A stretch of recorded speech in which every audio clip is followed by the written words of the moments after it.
இது வந்து ஏபியில் இருக்கா ஜிபியில் இருக்கான்னு ஃபர்ஸ்ட் பார்க்கணும்.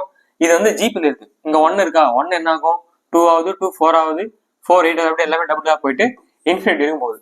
இந்த மாதிரி எக்ஸ்ட்ரா சூப்பரான ஒரு ஃபார்முலா இருக்கு, அதான் நம்ம யூஸ் பண்ண போறோம். அப்படியே பாருங்க, எஸ் இன்ஃபினிட்டி அப்படின்னா ஏ பை 1 மைனஸ் ஆர். இங்க ஆறுன்றது லெஸ் தென் 1 இருக்கும். ஓகேவா, ஏன்னா ஒண்ணுமே கிடையாது, ஃபர்ஸ்ட் டேர்ம் என்னது 1. ஸோ 1 பை 1 மைனஸ் ஆர் தான் ஃபைன் பண்ண போறோம். ஆர்னா ஒன்றும் கிடையாது, r equal to term 2 divided by term 1. Term 2னா இது, டேர்ம் 1னா இது. ஓகேவா, ஸோ டேர்ம் 2 டிவைடட் டேர்ம் 1 அப்படின்னா 1/2 மைனஸ் 1. ஸோ நமக்கு என்ன வரும், 1/2 தான் வரப்போகுது. ஸோ ஆர்ல சப்ஸ்டியூட் பண்றோம் அப்படின்னா 1/2 வரப்போகுது. ஸோ 1ல ஆஃப் போச்சுன்னா 1/2 தான் வரும். இது ரெசிப்ரோக்கல் ஆச்சுன்னா நமக்கு 2ன்றது கிடைக்கும். அப்போ இதுக்கான சரியான ஆன்சர் 2. அப்போ இந்த கொஸ்டினுக்கு என்ன ஆன்சர்ன்றதை கமெண்ட் பண்ணுங்க. ட்ரிக் பிடிச்சிச்சுன்னா ஃபாலோ பண்ணிட்டு உங்க ஃப்ரெண்ட்ஸ் ஷேர் பண்ணி விட்டுருங்க. அடுத்த ஒரு மேக்ஸ்ல சந்திப்போம். பாய்.